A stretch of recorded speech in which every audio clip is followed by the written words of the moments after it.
النهارده يا جدعان هنتكلم عن مسلسل الكينج بتاع محمد عادل إمام اللي شغال دلوقتي حاليا في شهر رمضان 2026 على قناة ام بي سي مصر وعلى منصة شاهد.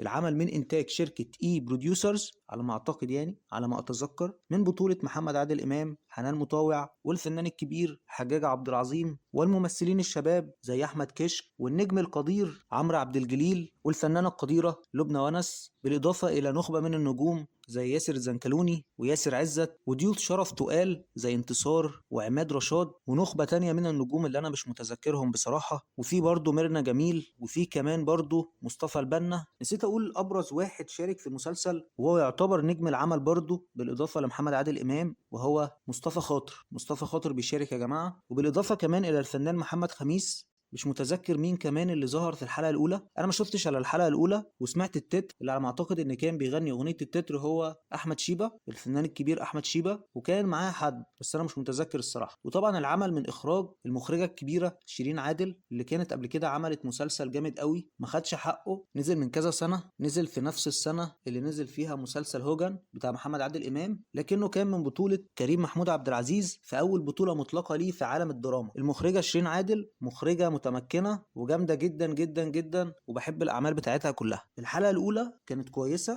وحمستني وحفزتني وشجعتني ان انا اكمل بقيه الحلقات وان انا اتابع المسلسل ده في شهر رمضان الكريم. طبعا انا كنت عايز اتفرج على مسلسل علي كلاي بتاع احمد العوضي، لان انا ما اتفرجتلوش على اي مسلسل قبل كده غير مسلسلين اتنين بس. مسلسل كان اسمه لاخر نفس، ومسلسل اللي ملوش كبير، وحبيت جدا دوره في اللي ملوش كبير، بدوره بشخصيه الخديوي او شخصيه سيف الخديوي. كان مسلسل حلو بصراحه، وكان نفسي ان المسلسل ده ما يبقاش بالنهايه دي عشان يتعمل له مواسم تانية واجزاء تانية في المستقبل، لان انا شايف ان شخصيه سيف الخديوي ممكن يتعمل منها افلام كمان، مش بس مسلسلات، لا كمان يتعمل منها افلام وليله كبيره قوي سعادتك يعني. لكن احمد العوضي عمل بعدها اعمال كتير زي فيلم الاسكندراني، مسلسل حق عرب، مسلسل فهد البطل، ومسلسل ضرب نار. وانا ما شفتش اي حاجه من المسلسلات دي، وانا في المواصلات بقعد اسلي نفسي وكده وبتفرج على مقاطع للمسلسلات اللي عملها احمد العوضي على قناته الرسميه في منصه اليوتيوب. نرجع من تاني نكمل كلامنا. انا حاليا مش فاضي وعندي شغل وتعبان واحنا في رمضان والجو ده كله، فتقريبا المسلسل الوحيد اللي انا هتفرج عليه السنه دي في رمضان هو مسلسل الكينج بتاع محمد عادل امام. هو ده المسلسل الوحيد اللي انا هتفرج عليه في رمضان السنه دي، عشان انا مش فاضي وما عنديش وقت اتفرج على كذا مسلسل في نفس الوقت. ممكن بعد رمضان اتفرج على المسلسل بتاع يوسف الشريف، ومسلسل علي كلاي بتاع احمد العوضي. مسلسل يوسف الشريف اسمه فن الحرب، انا ما اعرفش عنه اي حاجه خالص غير ان انا شفت بوستر ليه على الطريق السريع على المحور او الدائري او حاجه زي كده. مسلسل علي كلاي هتفرج عليه بعد رمضان باذن الله تعالى، لكن حاليا انا هتفرج على مسلسل الكينج بتاع محمد عادل امام.